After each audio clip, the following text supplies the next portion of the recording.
Race to World First, guys. Race to World First this week. Go, go, go. Oh, woo! My gosh. It's been amazing. And it's been super exciting this week. It really has. Lots of action. Yes. And, you know, this got me to thinking, what would this be like if this were presented like any other esport, any sport at all? What exactly might that sound like?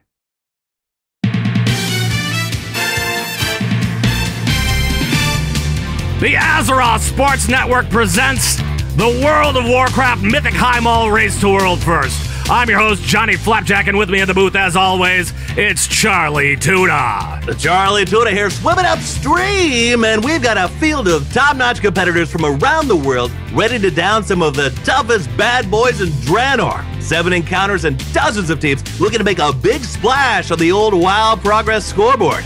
You can see EU teams like Method, Paragon, and Envy warming up on the sidelines now. But they'll have to wait it there a bit as the European servers come up later. The North American teams get a big head start.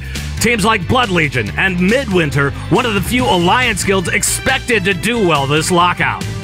Vodka is also back as well, and even some from the land down under are looking to top the charts. Now that Blizzard finally got off their booties and put some servers in Australia, no more lag. And it looks like we're ready to kick things off. The teams are at the portals. We're just waiting for the bell, and... oh, they are off and heading up to the arena to meet with Kargath Bladefist. Charlie, what's up with this warlord? Well, it looks like Kargath Bladefist has a blade for a fist. Excellent description. Yeah, he is mad about something, Johnny. Oh, and... oh my! That sound can mean only one thing. First blood. The Aussies of Ascension strike, downing Mythic Kargath in only 10 minutes. And Blood Legion is right behind them, with their alliance rivals Midwinter nipping at their heels. It's going to be a tight race to World Second, and... it's Blood Legion by a nose. Oh, I haven't seen a finish that close since BlizzCon, because, you know, Paragon was there, and their finish. Their finish. You get it? I got it and discarded it immediately. Moving on. These teams now have a choice of where to head next, right, Charlie? Right, they have 4 choices here. We're looking at Twin Ogron, Tectus, the Butcher, and Brackenspore. Of those, the Butcher is going to be the toughest, and also... oh my! That bell means we've got another world first. Ascension is just down Mythic Twin Ogron. Right, Johnny. Pole and Themis are down for the count, and Midwinter is right behind them for a world second. And more Mythic teams are powering past Kargath and jumping to the next boss in hopes that they can get some sort of edge here. It looks like Blizzard is investigating a potential problem with the Butcher. We'll see if anything develops. Remember that we do have 3 optional bosses, Charlie. Do you think any of these teams will skip the optional bosses and go straight to Imperator Margok? Well, it's unlikely, Johnny, as there's been talk all week about the eliteness or legitimatality of finishing the race without tackling all the encounters.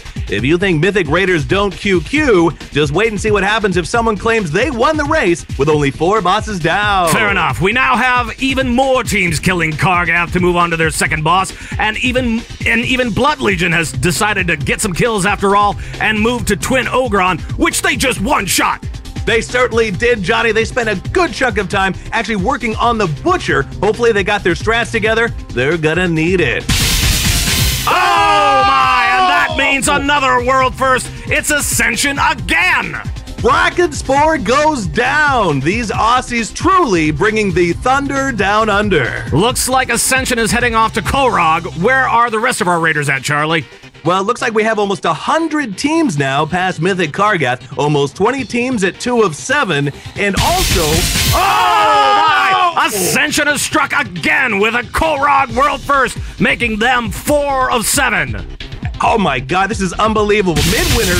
oh my gosh! Midwinter, that's Midwinter. They are right behind them with a Tectus kill, one of the more difficult encounters this raid, bringing them to 3 of 7. And another Australian guild comes in with a Brackenspore world second. I don't know what they're putting on the Barbie down there. I hope it's shrimp. I love shrimp. Oh my! Look out! The EU servers are up, and after a lot of action has happened already, this is Highmaul Part 2. And this is going fast. We've already seen Method, Envy, and Exorcist get past old Bladefist and then destroying Twin Ogron. Oh my! And we already have a 3 of 7 team in the EU, and it's no surprise that it's Method with a world third bracket spore kill. It'll be interesting to see who will be the next team to reach 4 of 7, as loads of EU teams are starting to get their footing in Highmaul. I can tell you who that is, Charlie. It's Method with a Tectus world second, with Paragon right behind them for a world third. Oh, it's just like the old days, Johnny. Just like the old days. We're watching this battle between Method and Paragon very carefully, but Moon, Slinge, and Exorcist are stepping up and getting their 4th bosses as well. Oh my! Method reasserts their dominance by downing Korog for a world second, which brings them to 5 of 7. And Exorcist jumps ahead of Paragon and Ascension with their 5th kill as well. Oh, but Ascension is not down for long as they bring down the Living Mountain Tectus. And the Asian servers have just come online and they're off and running. Style War jumps to 3 of 7 with 4 more guilds at 2 of 7. This race is heating up. Whoa! Look out! Well, Johnny, this just in. Method has conquered their 6th encounter. Korag is down, and they're moving on to Imperator Margok. So with that, Method moves to 6 of 7, and Exorcist steps up right behind them by making mincemeat out of the Butcher to get them to 6 of 7 as well. Johnny, we are receiving an update here on the Asian servers. Style War is now 5 of 7 with 7 Huang and Shimizu stars at 4 of 7. It's kind of like Style Wars. Yeah. You get it, Johnny? It's kind of like it's like Star Wars. It's kind of like a hipster Obi-Wan wearing a cardigan. Good thing it's sweater weather. And Blood Legion re-announces their presence with a US OC Korog world 4th kill, and join the pack at 5 of 7, 9th place overall. And now Moon, Slinge, and Midwinter join just behind.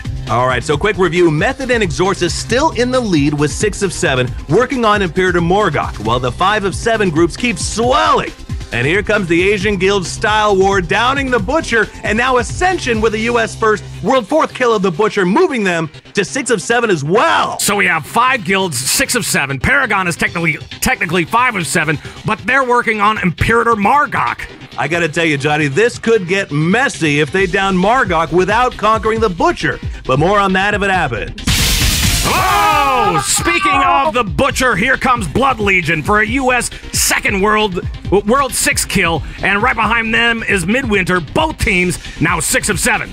And Blizno managed to clear the Butcher as well for an EU 4th, and it looks like Envy clears him as well. And now we have 9 guilds with only the last boss left. Whoa! The finish has come, or have come, because the Finns of Paragon have done it. They've just downed Imperator Margok for a world first. They still have 1 boss left, however, because they do need to clear the Butcher. Well, what a race, Johnny. What a race. Paragon reestablishing themselves as #1 in the world with that Imperator kill. But can they claim the top, Charlie? They're still 6 of 7. Well, I'm hearing from our judges that Butcher is actually an optional boss. End boss is end boss. Paragon, I believe, takes world first. Look out! Oh, there we go. Well, there we have it, folks. What a race, and thank you for joining us.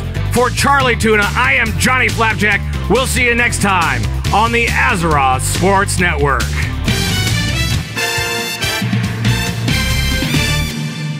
So there you go. That was a goofy bit. Oh, Insanity. man. Insanity. That was total insanity. Let's...